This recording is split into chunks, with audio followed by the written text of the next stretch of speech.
संभल की घटना पर एसपी ने प्रेस कॉन्फ्रेंस कर कहा है कि पुलिस ने पहले अपील की, फिर आंसू गैस और रबर बुलेट चलाई गई। उन्होंने कहा कि पुलिस ने किसी पर गोली नहीं चलाई है। मामले में अब तक 21 लोगों को हिरासत में लिया गया है, इसमें 2 महिलाएं भी हैं। हिरासत में लिए गए लोगों के घरों से कई हथियार बरामद हुए हैं।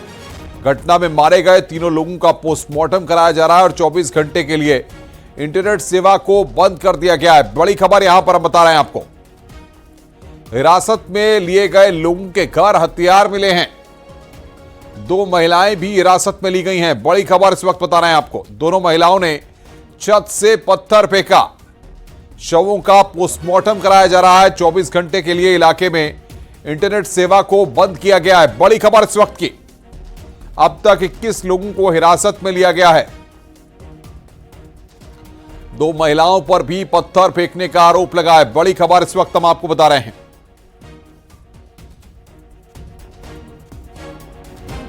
शवों का पोस्टमार्टम कराया जा रहा है।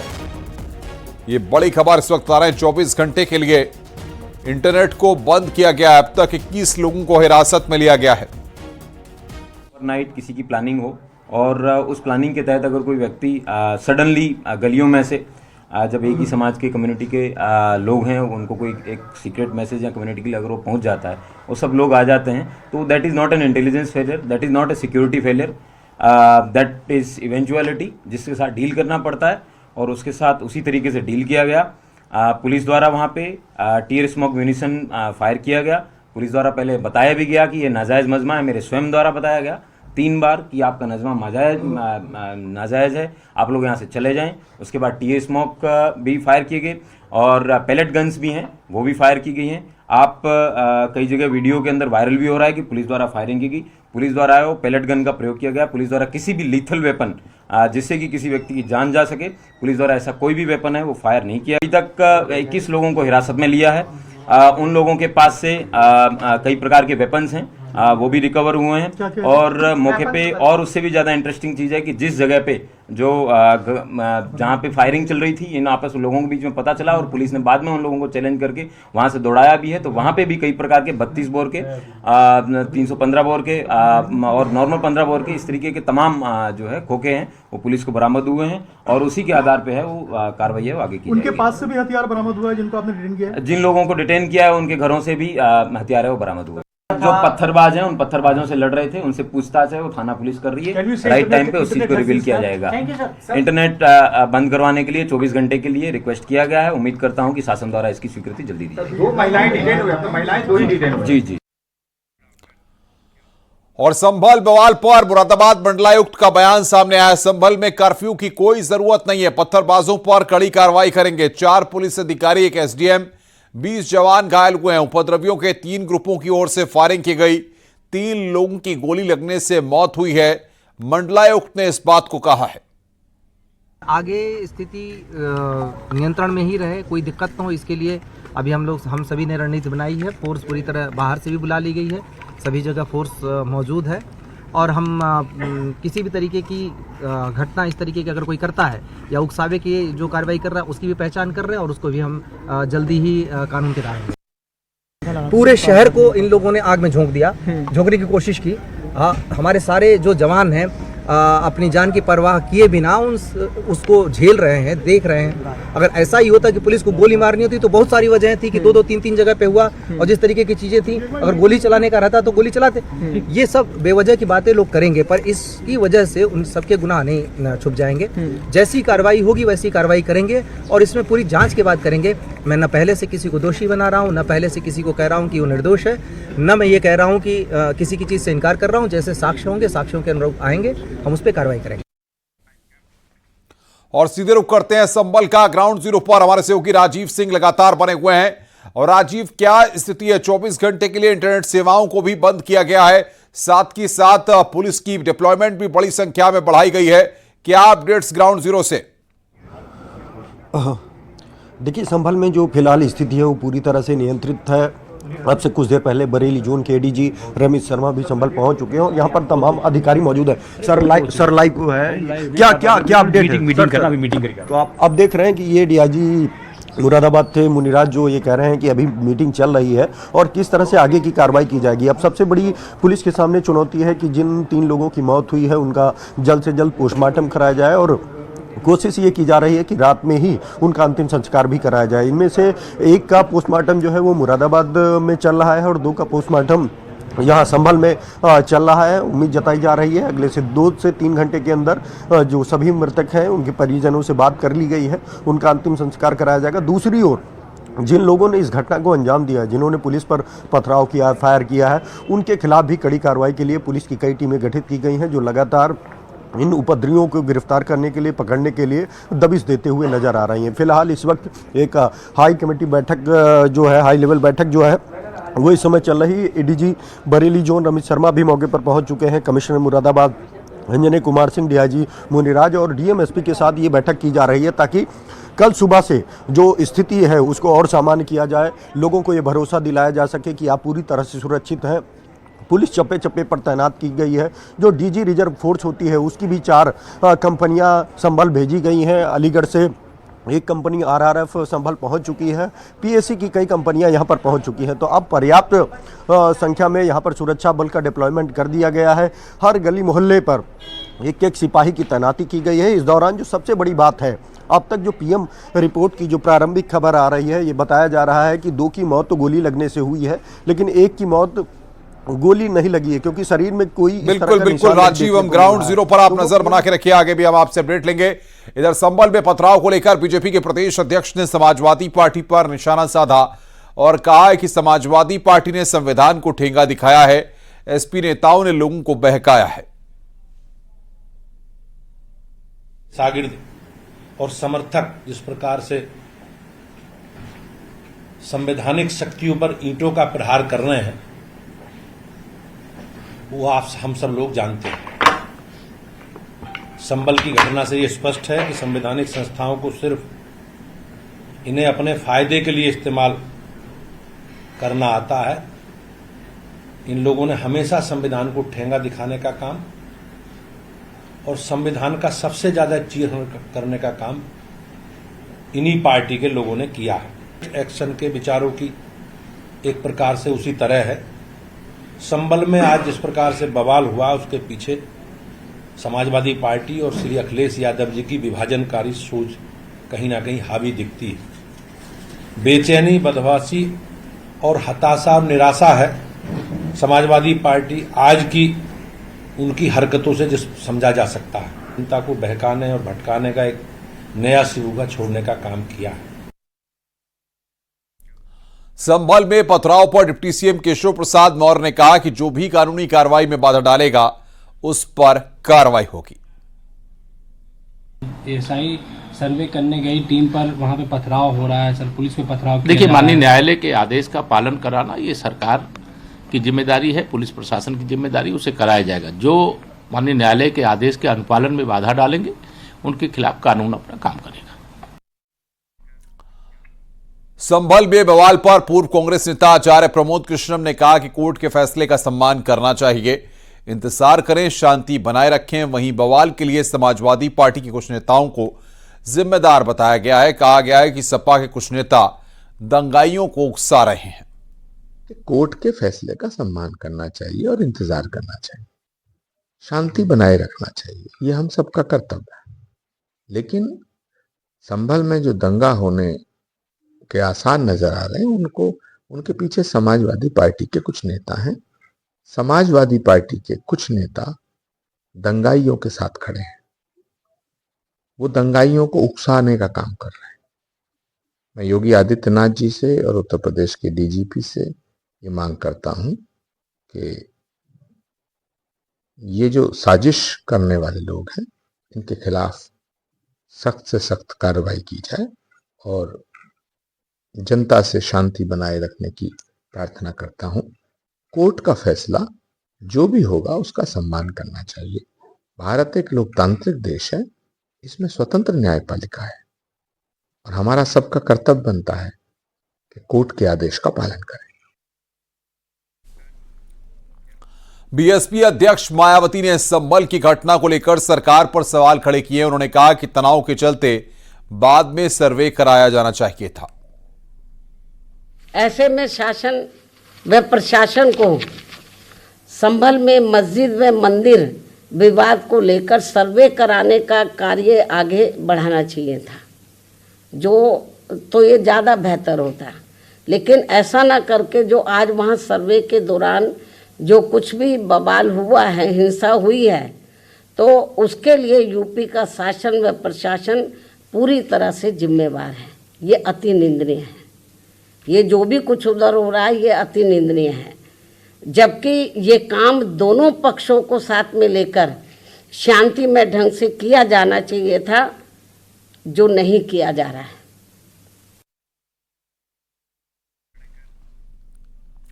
वहीं संभल में पथराव पर मंत्री जयवीर सिंह ने कहा कि यह मुगलिया सरकार नहीं है, अराजक तत्वों से सख्ती से निपटेंगे, सख्त से सख्त कार्रवाई होगी, कानून से खिलवाड़ बर्दाश्त नहीं है।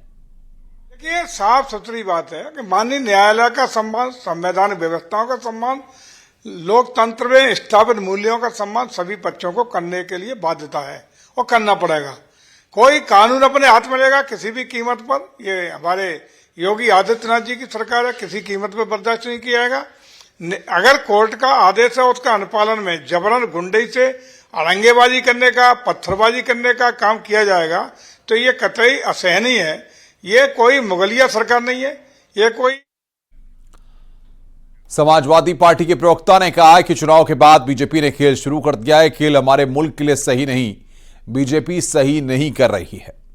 पुलिस प्रशासन और भारतीय जनता पार्टी की सरकार के प्रोवोकेशन में दोबारा से संभल की जामा मस्जिद का जो पूरा मामला बनाया गया है, दोबारा से जो एएसआई के जरिए जो ये सर्वे का जो पूरा खेल चल रहा है, इस बात के बावजूद कि कल भारतीय जनता पार्टी इस बात का क्लेम कर रही थी कि कुंदरकी में उसे मुसलमानों का वोट मिला, तो कुंदरकी का जो बदला है वो आप इस शक्ल में दे रहे हैं। वहीं ऑल इंडिया मुस्लिम जमात के राष्ट्रीय अध्यक्ष मौलाना शहाबुद्दीन रजवी ने संभल के मुसलमानों से अपील की है। रजवी ने कहा कि अमन शांति बनाए रखें, तोड़फोड़ पथराव न करें, कानूनी लड़ाई मजबूती से लड़ी जाएगी। मुसलमानों से अपील करना चाहता हूं कि ऐसा हरगिज न करें और कहीं तोड़फोड़ या पथराव करना या भारी भीड़ के साथ में इस तरह का विरोध प्रदर्शन करना मुनासिब नहीं है और सब्र, तहम्मुल और बर्दाश्त से काम लें और बाहर सूरत अमन शांति को बनाए रखें और अमन का बहाल रखना और शांति को बरकरार रखना, ये पैगंबर इस्लाम सल्लल्लाहु अलैहि वसल्लम की शिक्षा है। और कांग्रेस नेता इमरान मसूद ने कहा कि वर्शिप एक्ट को दरकिनार किया जा रहा है, सुप्रीम कोर्ट को संज्ञान लेना चाहिए, कानून सबके लिए बराबर है। उसके अंदर बिल्कुल क्लियर था, उसको दरकिनार कर कर निचली अदालतें इस प्रकार की सुनवाई कर रही। सुप्रीम कोर्ट को स्वतः संज्ञान लेना चाहिए, कानून सबके लिए बराबर है और कानून का पालन होना चाहिए। बस मैं इतनी ही बात कहूँगा। कैसे देखते हैं आज जो है जब सर्वेक्षण की गई संभल में सर्वे टीम पर पथराव हुआ, Muslim personal law board of India के प्रदेश अध्यक्ष ने कहा है कि यह घटना निंदनीय है, मुसलमानों को कानून और संविधान पर भरोसा रखना चाहिए। ये बहुत गलत बात है कि क्योंकि हमारा देश लोकतांत्रिक मुल्क है, यहाँ कानून है, यहाँ संविधान है, यहाँ आवारगी नहीं है, यहाँ आज़ादी नहीं है कि आप प्रशासन पर हमला आप कर देंगे। आज़ादी रहने की है, आज़ादी अपने मज़हब के दायरे में मजहबी काम करने की है। इसका मतलब ये नहीं है कि कोई संवैधानिक तरीके से कोई जा रहा है वहाँ मस्जिद जा रहा है, मस्जिद में मतलब सर्वे के लिए जा रहा है, वो कानूनी तौर तरीके से जा रहे हैं ना, तब आप कैसे उनको आप रोक सकते हैं, कैसे हंगामा कर सकते हैं। सीएम योगी गोरखपुर में आयोजित अखिल भारतीय विद्यार्थी परिषद के 70वां राष्ट्रीय अधिवेशन में शामिल हुए। इस मौके पर उन्होंने कहा कि युवाओं में भविष्य बदलने की ताकत होती है, इसलिए युवा ऊर्जा का सम्मान बहुत जरूरी है। सीएम योगी ने कहा कि देश में युवाओं की क्रांति छेड़ी थी। इस मौके पर उन्होंने बाटला हाउस का भी जिक्र किया। गोरखपुर विश्वविद्यालय से LLB BEd तक हुई है। आपका परिषद से संपर्क 2014 जो व्यक्ति सुन नहीं सकता है, वो बोल नहीं सकता है, वह कैसे नमाज पढ़ सकता है? कैसे, कौन सिखा रहा उसको? तो फिर पता लगा कि बटाला हाउस से जुड़ी हुई उस संस्था के द्वारा, जो अपने को धर्मोपदेशक कहता था, उसके द्वारा वहां पर एक इस प्रकार के स्मार्टफोन उन बच्चों को दिए जाते थे जिसमें वह उसके माध्यम से कोड भाषा में उनके साथ संवाद बनाता था, उनको ट्रेनिंग देता था और स्मार्टफोन के माध्यम से सारी उनकी एक्टिविटीज संचालित हो रही थी। और धर्मांतरण का एक बहुत बड़े रैकेट को हम लोगों ने पर्दाफाश किया था। ऐसे 500 परिवारों को उन्होंने अपनी चपेट में लिया था, जिसके खिलाफ हम लोगों ने एक बड़ी कार्रवाई की थी। और उस बड़ी कार्रवाई के परिणाम स्वरूप अभी 3 महीने पहले माननीय न्यायालय ने उसमें से 7 लोगों को आजीवन कारावास की सजा सुनाई है। सहारनपुर और हापुड़ में आग का तांडव सामने आया। सहारनपुर कस्बा गंगो में 2 दुकानों में आग लग गई। मिठाई और किराने की दुकान में आग लगी है, जिसमें लाखों रुपए का सामान जलकर राख हो गया। हापुड़ में फ्लाईओवर के ऊपर चलती कार में अचानक आग लग गई। कार चला रहे शख्स ने कार से कूदकर अपनी जान बचाई है। हादसा कोतवाली क्षेत्र के मेरठ रोड पर हुआ है। शॉर्ट सर्किट को कार में आग लगने की वजह बताया जा रहा है।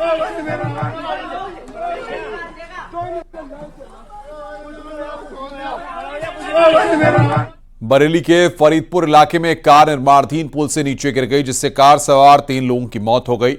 कार सवार गाजियाबाद के रहने वाले थे, जो एक शादी समारोह में शामिल होने के लिए शाहजहांपुर जा रहे थे। बताया जा रहा है कि जीपीएस ट्रैकर की मदद से लोकेशन सर्च कर कार चलाई जा रही थी। जीपीएस ने इस पुल से शॉर्टकट रास्ता बताया था, लेकिन जीपीएस ने आगे रास्ता बंद होने का सिग्नल नहीं दिया, जिसके चलते हादसा हो गया।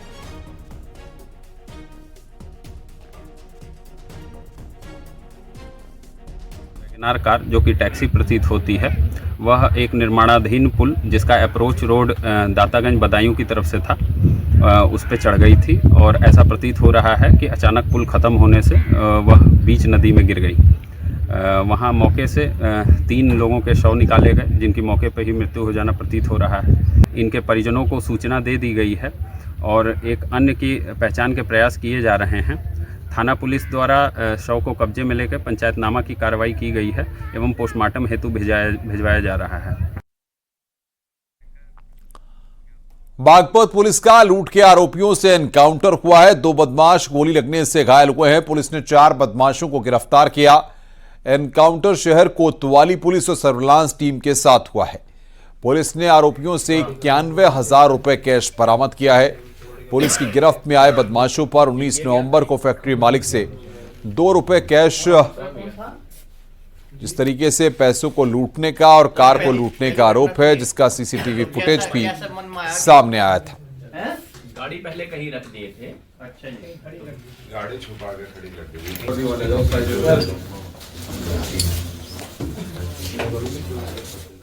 अचानक हमारी टीमों को जानकारी हुई कि ये कार जो लूटी गई थी वही कार जो स्विफ्ट डिज़ायर थी वीडीआई ब्रांड की, उससे 2 लड़के उसको लेके जा रहे हैं और गौरीपुर मोड़ पे उसको ट्रैक करने का प्रयास किया कि उन लोगों ने पुलिस पर फायरिंग की। पुलिस ने आत्मरक्षार्थ उन पर फायरिंग की, जिसमें 2 बदमाश गंभीर रूप से घायल हो गए। उनको तत्काल जिला अस्पताल में एडमिट कराया गया और पुलिस कार्रवाई में 2 बदमाश कार से निकलकर भाग भी गए थे।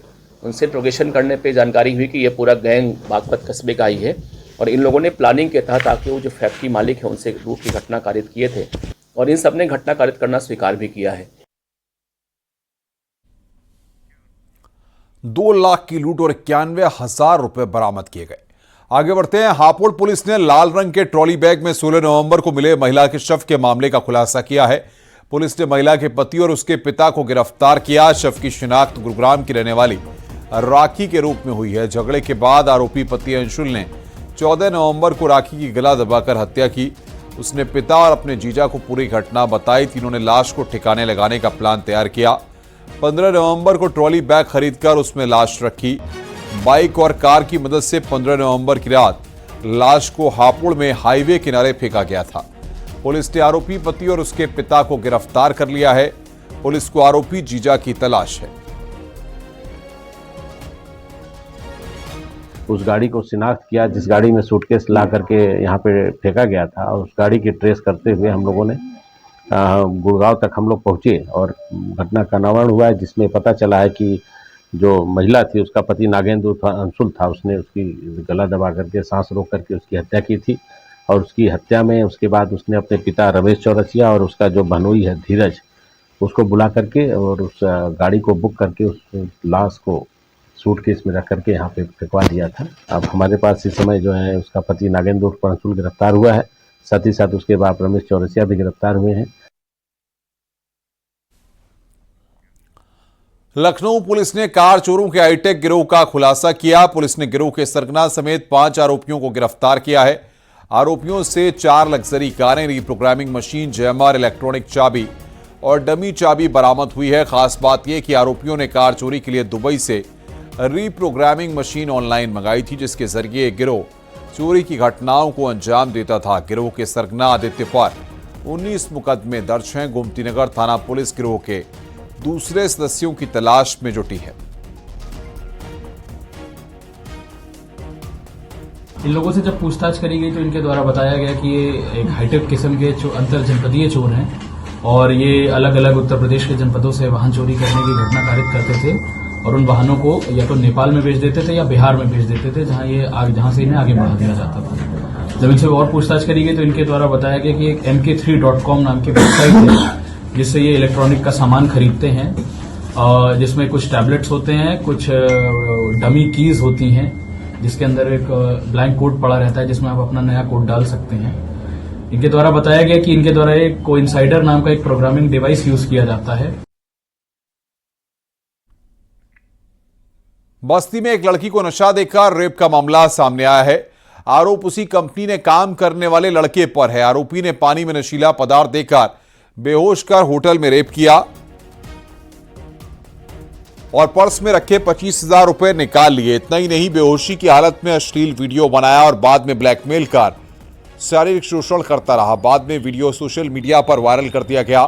पीड़िता की शिकायत पर पुलिस ने आरोपी के खिलाफ केस दर्ज कर लिया है। तो इस वक्त की बड़ी खबर हम आपको बता रहे हैं, बस्ती से एक खबर। तहरीरी सूचना की कंपनी में ज्वाइनिंग कराने व नशीला पदार्थ खिलाकर दुष्कर्म करने के संबंध में एवं अश्लील वीडियो बनाने के संबंध में प्रार्थना पत्र प्राप्त हुआ। प्राप्त प्रार्थना पत्र के आधार पर आरोपी आलोक पांडे पुत्र सतपाल पांडे निवासी कलवारी मुस्तकहम पंजीकृत कर विवेचना थानाध्यक्ष कलवारी द्वारा संपादित किया जा रहा है। बागपत में डीजे पर नाचने को लेकर दो पक्षों में हुई कहासुनी में खूनी संघर्ष हुआ। मारपीट, पथराव और फायरिंग हुई। गोली लगने से एक शख्स की मौत हो गई है, जबकि महिलाओं समेत 5 लोग घायल हो गए। घटना छपरौली थाना क्षेत्र के शेरपुर लोहारा गांव की है। मरने वाला विजय दिल्ली कड़कड़डुमा कोर्ट में क्लर्क के पद पर तैनात था। पुलिस मामले की जांच पड़ताल में जुटी है। गांव में एक ही परिवार में फायरिंग हो रही है। तत्काल पुलिस हमारी मौके पे गई। जानकारी हुई वहाँ पे कि एक बारात थी, वो गई थी शामली में और वहाँ द्वार पूजा के समय डीजे पे डांस को लेकर विवाद हो गया। दोनों पक्षों ने मारपीट कर लिया और दोनों ही आपस में संबंधी रिश्तेदार लोग थे।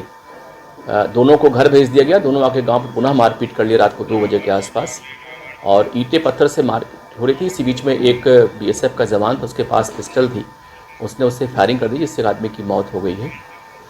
मुकदमा थाने पे 5 लोग के खिलाफ नामजद लिख लिया गया है। 2 लोग हिरासत में ले लिए गए हैं। पिस्टल बरामद हम लोग कर लिए हैं।